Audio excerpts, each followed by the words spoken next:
É simplesmente estarrecedor o que se vem apresentando com base nesses documentos do celular do Vorcaro.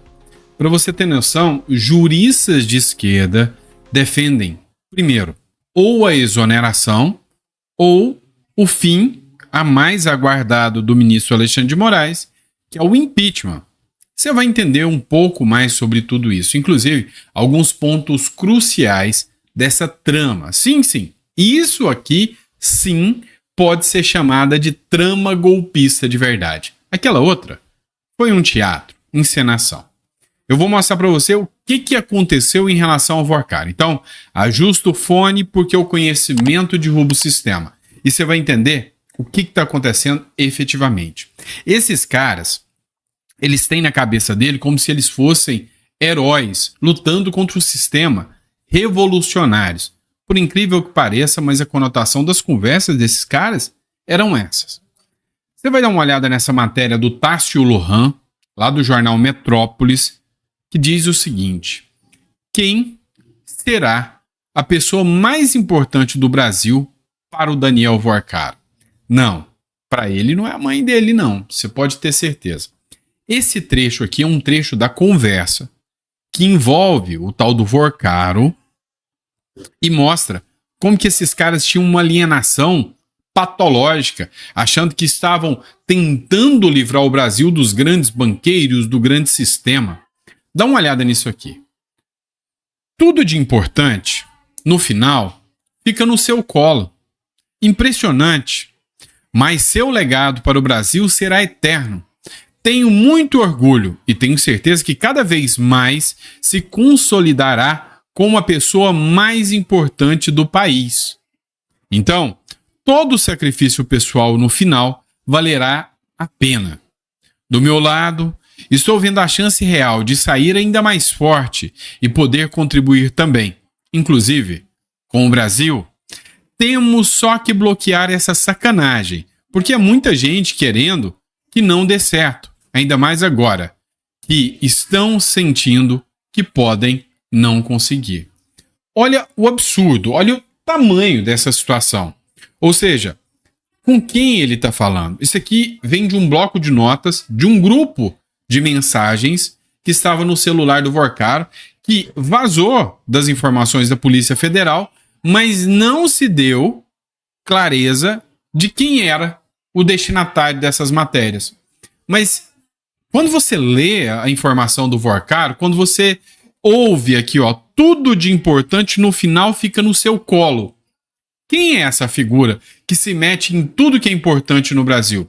Quem é essa figura que tudo quanto é coisa no Brasil está envolvido no meio? Parece que é onipresente e onipotente. Pois é. É exatamente essa pessoa, né, que o Vorcaro está falando, né? Exatamente essa pessoa, que é a publicação aqui do Metrópolis, né? Agora, tem mais. Nesse editorial a gente vai falar muito sobre o Vorcaro. Fala nisso. Não esqueça de se inscrever, curtir e compartilhar, tá? Isso é importante. A CPMI do INSS tem um inimigo. Alguém que não quer que ela ande. Alguém que atrapalha muito, que é o STF. O relator da CPMI do crime organizado, que é o senador Alessandro Vieira, ele deixou muito claro também que na situação atual o STF é a que mais prejudica a CPMI do crime organizado. Agora, o Vorcaro já foi desimpedido, ele não precisa comparecer na CPMI do INSS, ele está preso, não precisa depor, ele poderia depor por videoconferência, mas não precisa mais. Só que a CPMI do INSS muito me impressiona e muito me espanta. Por quê? Porque eles querem ir atrás de um jeito ou de outro. Sem o Vorcaro, adivinha, a CPMI mira agora a namorada, a noiva do Vorcaro, que mostra ser a pessoa mais influente, depois de um certo ministro, na vida do Vorcaro. CPMI passa a mirar ex-namorada de banqueiro, né? A ex-namorada do Vorcaro. Com a possibilidade cada vez mais remota de ouvir o Daniel Vorcaro, graças ao STF, Integrantes da CPMI e do INSS já planejam convocar a influenciadora, a Marta Graeff, que é a namorada do Vorcaro, ex-namorada dele. Graeff esteve ao lado de Vorcaro nos últimos anos, quando o Master enfrentou os problemas de liquidez que levaram à tentativa de vender papéis podres ao BRB e o Banco Regional de Brasília. A influenciadora aparece em uma longa lista de conversas com Vorcaro, enviadas pela Polícia Federal CPMI. As mensagens mostram o banqueiro citando reuniões com o ministro Alexandre de Moraes. Até o momento, ao menos, um pedido de convocação da influenciadora já foi protocolado. Até o presente momento, o deputado federal Kim Kataguiri já protocolou um pedido para que ela seja, ouvida, ou seja, para que seja colocada em votação uma convocação para a noiva, ex-namorada, ex-noiva do Vorcaro. Abre aspas, a convocação da senhora Marta Graeff revela-se necessária, adequada e proporcional. Como testemunha direta de comunicação e encontros que misturam interesses privados de uma instituição financeira sobre investigação com a esfera pública. O seu depoimento é a peça-chave para desvendar a extensão da rede de influência montada em torno do grupo econômico em questão. É o que diz o parlamentar Kim Kataguiri, o deputado federal Kim Kataguiri, que fez o pedido. Faz uma ou outra coisa boa aí, o Kim Kataguiri, Então, medida positiva. Agora, sobre a conversa com o Vorcaro.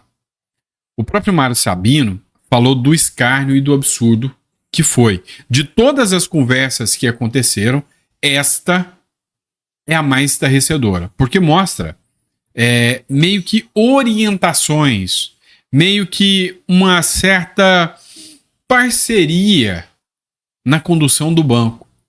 Eu acredito que hoje os banqueiros e o sistema entenderam que o Alexandre de Moraes está jogando contra eles, queria derrubá-los. A conversa de Vorcaro com Moraes no dia da sua prisão é estarrecedora. O STF vive um momento capital. Ou se depura os ministros envolvidos com Daniel Vorcaro, dono do Banco Master, ou não poderá mais ser considerado uma instituição republicana, com consequências nefastas para o país. Entenda. Ou se depura os ministros, ou manda um monte para a rua, melhor, para a cadeia. De todos os conteúdos do celular de Vorcaro que vieram a público até agora, o mais revelador, o mais grave, o mais imoral, o mais estarrecedor, e tudo é muito revelador, grave, imoral e estarrecedor, é o da troca de mensagens entre o dono do Master e o ministro Alexandre de Moraes, no dia da primeira prisão do responsável pela maior fraude financeira da história brasileira, da República das Bananas. Por sua vez, o ministro Alexandre de Moraes fala que é intriga da oposição, é fake news, mentira. E quem fala das mensagens do ministro Alexandre de Moraes vai parar no inquérito das fake news. Por falar em inquérito das fake news, a Malu Gaspar, que é a jornalista, ela disse que o próprio Vorcaro ameaçava pessoas de incluí-lo, até páginas de esquerda que falassem mal do Master, de serem incluídas no inquérito das fake news. Como assim? Que poder ele tinha sobre o inquérito das fake news? Que poder ou aliança é essa que ele tinha com Moraes? Moraes diz que mensagem supostamente enviada a ele por Vorcaro é uma ilação mentirosa. Nunca existiu. A Polícia Federal está espalhando fake news, está mentindo, a imprensa está mentindo, Moraes salva a democracia e nunca conversou e nunca esteve com Vorcaro, nunca teve contrato de 129 milhões. Afinal, nunca nem explicou sobre esse contrato. O ministro Alexandre de Moraes do STF afirmou que não houve troca de mensagens com o dono do Banco Master, Daniel Vorcaro. Segundo a reportagem, os dois conversavam por meio de visualização única em um aplicativo de mensagens. No dia em que foi preso, Vorcaro teria mandado mensagens ao ministro sobre um suposto bloqueio. O ministro Alexandre de Moraes não recebeu essas mensagens referidas na matéria. Trata-se de ilação mentirosa no sentido, novamente, de atacar o Supremo Tribunal Federal. Só faltou explicar que era um ataque à democracia, Vorcaro está preso numa cadeia de Potim, no interior de São Paulo, e vai ser transferido para Brasília após uma decisão do próprio ministro André Mendonça, né? E aí vem a matéria, enfim, do R7. Vorcaro. Mendonça determina a transferência imediata do banqueiro para Brasília. O STF, Supremo Tribunal Federal, determinou a transferência do investigado, Daniel Bueno Vorcaro, para a Penitenciária Federal de Brasília. A medida atende a um pedido da Polícia Federal durante a investigação conduzida sob a supervisão da Suprema Corte. Mas por que o Vorcaro deixa o presídio de São Paulo, segue para a Unidade Federal em Brasília, e por que o Vorcaro passa agora a estar atuando dentro da Unidade de Brasília? É uma unidade de segurança máxima.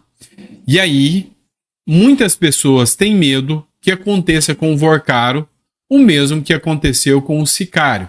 Ou seja, eles morreram ele, né? Para não falar outra coisa aqui. Que dizem que ele se suicidou. A verdade é que eles suicidaram. Eles fizeram isso. Não foi ele. Ninguém acredita nessa patifaria. Ninguém acredita nesse discurso que ele atentou contra a vida. Mentira, gente. Pelo amor de Deus. O cara pagou fiança.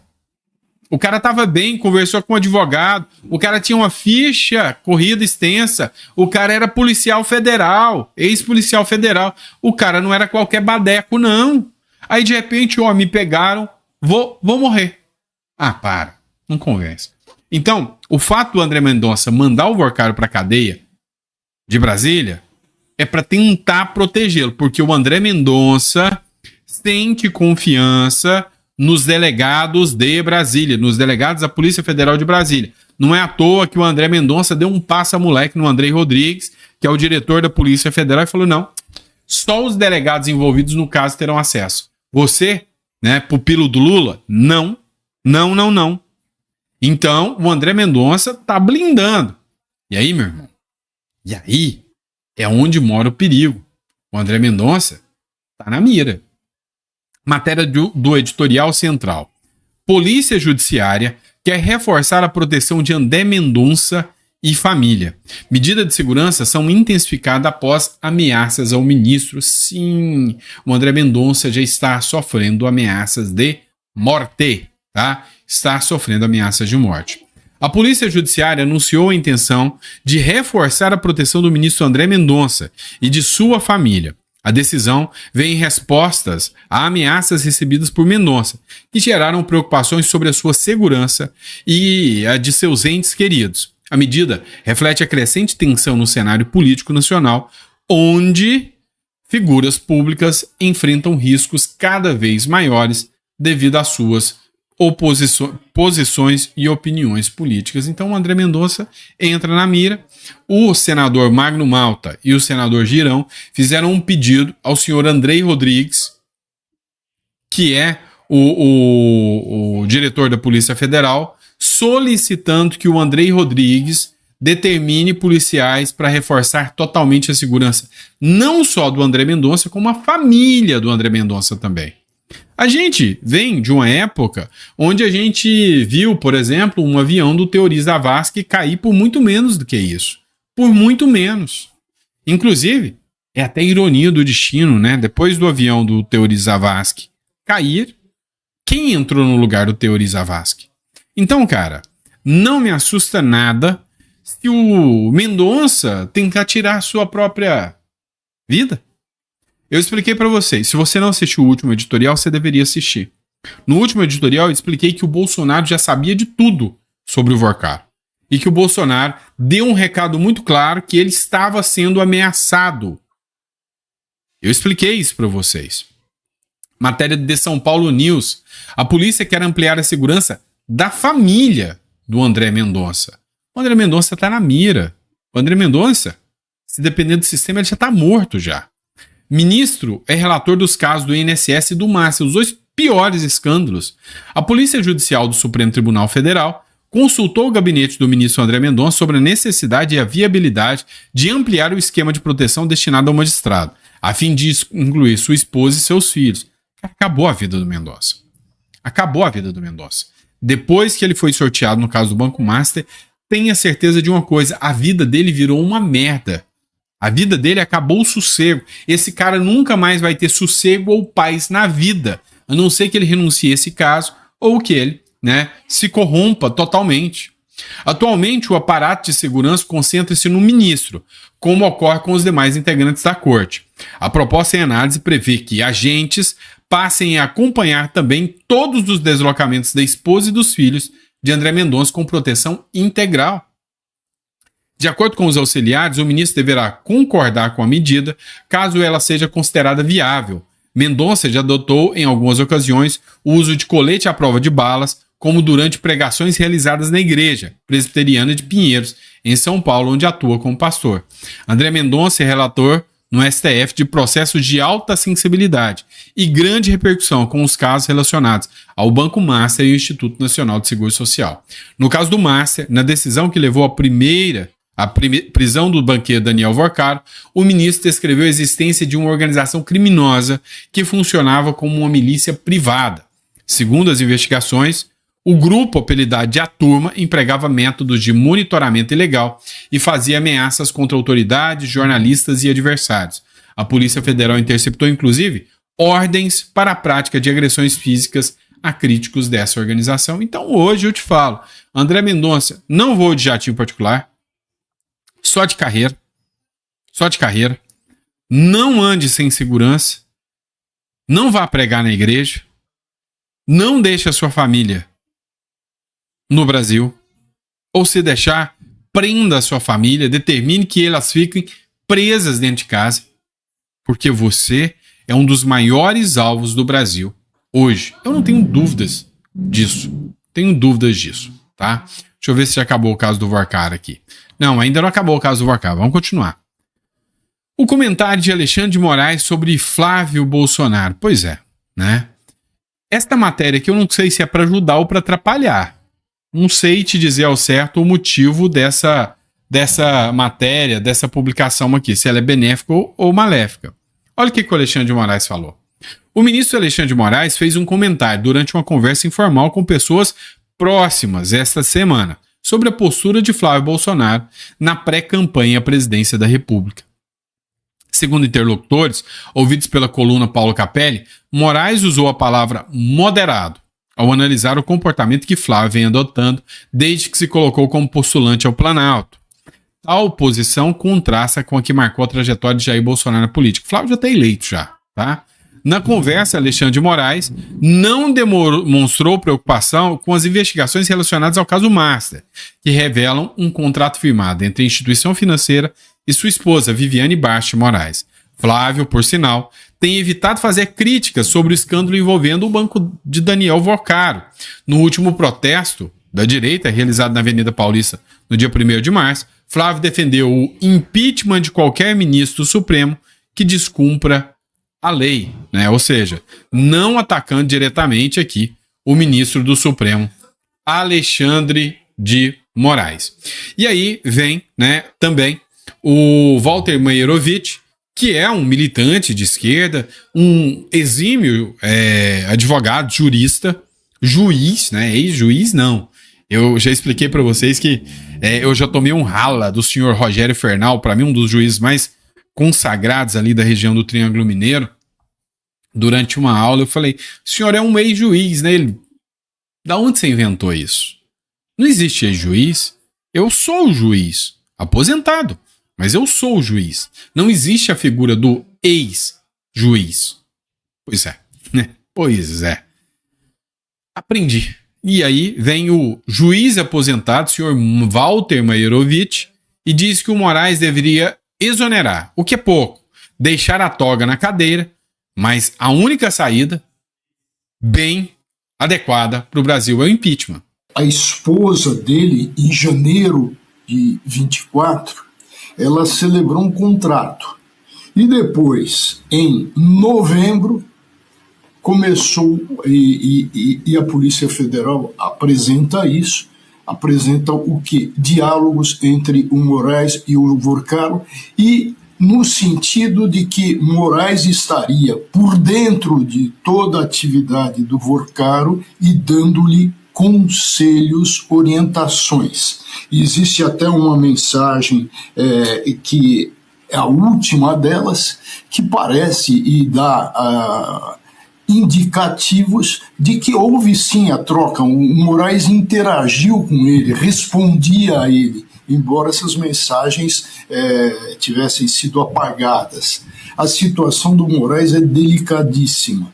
Ele deveria de pronto se licenciar e imediatamente também ou se licencia ou se exonera. Exoneração é um termo técnico. No popular, tudo é demissão, tá? Ou seja, pede o boné, deixa a toga na cadeira e vai embora. Porque, diante de tudo isso, os indicativos são fortíssimos de crime de advocacia administrativa. Esse crime prevê aquele que patrocina, que participa de uma forma direta ou indireta. No caso, são duas: diretamente pela mulher e indiretamente debaixo da toga. Nós só temos, professor, uma saída, que se chama impeachment, que é pelo Senado. Só uma saída. Se a gente pensar em termos da Lei Orgânica da Magistratura Nacional, que fala em deveres dos juízes e fala em comportamento, o juiz tem que ter um comportamento probo, apropriado. O juiz não pode se advogar, se intrometer, dar pareceres, manter relações com partes, com interessados. E a Lei Orgânica da Magistratura dá uma série de punições para isso, inclusive colocação em disponibilidade, demissão, tem um elenco de penas. Demorou, né? Demorou muito para a gente começar a ouvir isso da imprensa, né? Mas como demorou? A imprensa criou esse monstro, mas pelo menos mais cedo ou mais tarde, um dia chegaria. Já o André Marcília, renomado advogado constitucionalista do Brasil, olha o que ele falou: o Moraes tem que ser preso. O Deltan Dallagnol, jurista, ex-procurador da Lava Jato, renomado conhecedor do direito, também usou a mesma questão. Ou seja, quando direita e esquerda se tornam uníssonas em dizer que um ministro do Supremo violou a lei, meu amigo, aí a guerra ganhou uma nova tensão. A direita não tem força para isso, mas a esquerda e a direita juntas, muita coisa pode acontecer. Meus amigos, nós temos novas informações a respeito do caso da troca de mensagens entre Vorcaro e Moraes. Até ontem as informações eram de que nós tínhamos uma mensagem enviada pelo Vorcaro ao Moraes no dia da prisão do Vorcaro. Não essa última prisão, a primeira prisão feita no aeroporto de Guarulhos às 10 horas da noite, ainda em 2025. Essas informações agora foram atualizadas pela Malu Gaspar. A Malu Gaspar vazou todas as mensagens trocadas entre Vorcaro e Moraes no dia da prisão do Vorcaro, repito, em 2025, e são 9 as mensagens. 9 mensagens trocadas entre Vorcaro e Moraes no dia da prisão do Vorcaro. O Vorcaro chega a enviar por 2 vezes a mensagem ao Moraes, conseguiu bloquear 2 vezes, ele envia essa mensagem e chega a enviar mensagens para o ministro Moraes 1 hora antes de ser preso às 10 da noite no aeroporto de Guarulhos. As mensagens começaram às 7 horas e 19 minutos desse dia, ou seja, de manhã, e acabaram às 20 horas e 48 minutos do mesmo dia, ou seja, passou o dia inteiro conversando com o ministro Moraes e, repito, por 2 vezes diz, conseguiu bloquear. Muitas mensagens sobre o Master e, sobretudo, essa conseguiu bloquear, que provavelmente tem a ver com a sua prisão, ou com a notícia que ele sabia, tanto que estava fugindo, sabia que ia ser preso e muito provavelmente esse conseguiu bloquear era uma tentativa de pedir ao ministro Moraes que impedisse a sua prisão. Essas mensagens a gente não tem a resposta do Moraes. Infelizmente as respostas nós não temos porque o celular do Vorcaro foi apreendido, mas o do Moraes ainda não. E essas mensagens eram feitas da seguinte forma: eles escreviam num texto, num Word, no celular e depois fotografavam aquilo que tinham escrito escrito e mandavam para o outro como mensagem de visualização única. Então a pessoa abre, vê, sabe que nem foto? Abre, vê e a mensagem some. Por isso, não tem a resposta do Moraes, porque como o Vorcaro viu a resposta do Moraes, ela sumiu. Mas o Moraes respondeu. Agora, cabe aos técnicos, estava até conversando com alguém de TI, dizendo que é possível sim recuperar essas mensagens de visualização única. Mas, enfim, por enquanto a gente não tem as respostas do Moraes, apenas as fotografias enviadas pelo Vorcaro das suas próprias mensagens. Pois é. Tá todo mundo curioso. Tá um Brasil inteiro curioso para saber realmente, né, o que aconteceu. E aí vem, né, por fim, absurdo, 129 milhões por um manual. Sim, a desculpa do banqueiro de Moraes. Investigado por fraude bilionária, tenta justificar pagamento astronômico à esposa de ministros com serviços que o mercado classifica como impossíveis. Sim, o que aconteceu foi que o Daniel Vorcaro tentou justificar o contrato absurdo, exorbitante, com a esposa do ministro Alexandre de Moraes. O empresário Daniel Vorcaro, e privou da operação Compliance Zero, tentou finalmente explicar o inexplicável. O contrato de 129 milhões, firmado com o escritório de Viviane Baixa de Moraes, esposa do ministro Alexandre de Moraes.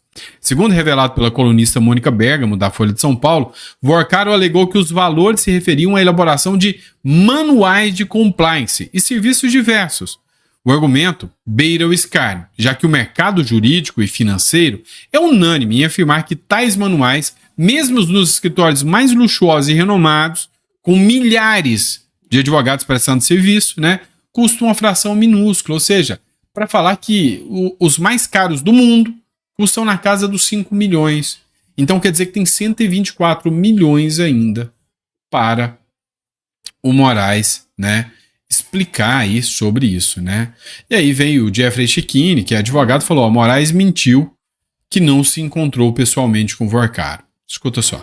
Gente, mas olha só como são as coisas. O mundo não gira, o mundo tomba. Em mensagem, Vorcaro relata encontro com Alexandre de Moraes. Isso agora, dia 4 de março. Porém, entretanto, todavia, minha memória me trouxe à lembrança essa notícia aqui de 27 de janeiro deste ano. Moraes nega reunião com Vorcaro e chama a matéria do Metrópolis de falsa. Assim que estourou o caso Master e Malu Gaspar, do O Globo, divulgou proximidade de Alexandre de Moraes com Vorcaro, divulgou que Alexandre de Moraes teria ido pessoalmente no Banco Central falar com o presidente do Banco Central para interceder por Vorcaro, Alexandre de Moraes deu uma nota. Imaginem só, ministro do STF dando nota. Moraes deu uma nota, cheio de razão, se manifestou oficialmente e disse: matéria mentirosa, eu nunca me encontrei com Vorcaro. Alexandre de Moraes disse que nunca tinha se encontrado e feito reunião com Vorcaro. Lembra? A notícia era que Alexandre de Moraes teria ido até a mansão de 36 milhões do Vorcaro, tomado uísque, fumado charuto. Moraes, então, diz que nunca se encontrou e fez reunião com Vorcaro. Só que agora, o celular do Vorcaro foi periciado e a perícia retornou. A Polícia Federal analisou o celular do Vorcaro. A PF pegou o celular do Vorcaro em mãos, colocou em um equipamento chamado Celebrite e exportou todas as mensagens. E o resultado dessa perícia está aqui. Em mensagens, Vorcaro relata encontro com Alexandre de Moraes. Daniel Vorcaro relatou à sua noiva que iria se encontrar com Alexandre de Moraes durante o feriado. Em mensagens interceptadas pela Polícia Federal e obtidas pela coluna, o empresário Daniel Vorcaro, dono do Banco Master, afirma ter se encontrado com uma pessoa chamada Alexandre Moraes. A conversa interceptada ocorreu entre Vorcaro e sua, então, noiva, em abril de 2025. Aí são dois pontos aqui que podem falar. Primeiro, é Alexandre Moraes. Alexandre Moraes não é Alexandre de Moraes. Pois é, até seria um argumento de defesa, mas vejam, o feitiço voltando contra o feiticeiro.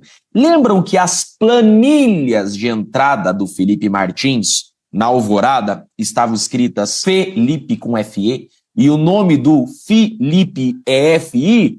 Moraes disse que isso é irrelevante. Podemos concluir, então, que a falta do D, Moraes, também é irrelevante. Outro ponto também que pode agora ser um argumento é: encontros com Vorcaro não significam nada. Pois é, não significam nada se você não fosse o ministro do STF e se ele não fosse o Vorcaro. Não significariam nada se desses encontros sua esposa não firmasse um contrato de 129 milhões. É disso que se trata. Se encontrar com alguém não é problema. O problema é se encontrar com Vorcaro, um cara que deu uma fraude de 12 bi no sistema financeiro e que contratou o escritório da sua esposa por 129 milhões. Uma das menções a Alexandre Moraes ocorreu às 5 horas do dia 19 de abril. Na ocasião, Vorcaro encaminha a seguinte mensagem para sua esposa: "Tô indo encontrar Alexandre Moraes aqui perto de casa." Em seguida, a mulher do Vorcaro responde: "Como assim, amor? Ele tá em Campos? Ou foi para te ver?" Vorcaro então responde: "Ele tá passando feriado." A segunda menção ocorre 10 dias depois. Vorcaro diz à sua esposa: "Tô aqui em casa." E faz uma ligação de vídeo com a mulher. A chamada dura 2 minutos. Após o fim da ligação, Marta pergunta: "Quem era o primeiro cara?" Vorcaro responde: "Alexandre Moraes." "Morri", prossegue ela. "Ele gostou da casa, amor?" Vorcaro completa: "Sim, falou que é bem melhor. E ele adorava o apartamento." Opa, já tinha ido até no apartamento. "Por fim, então, a noiva brinca: falou pra te agradar. Que vergonha, eu tava de pijama." Opa! É isso, né? Não tem mais como sabe, esconder tudo isso, né? Essa baixaria toda que tá acontecendo dentro da República, né? Não tem como mais, tá certo? É isso, pessoal. Espero que vocês tenham gostado. Muito obrigado pela confiança, pela credibilidade. E a gente volta daqui a pouco com mais um editorial para vocês.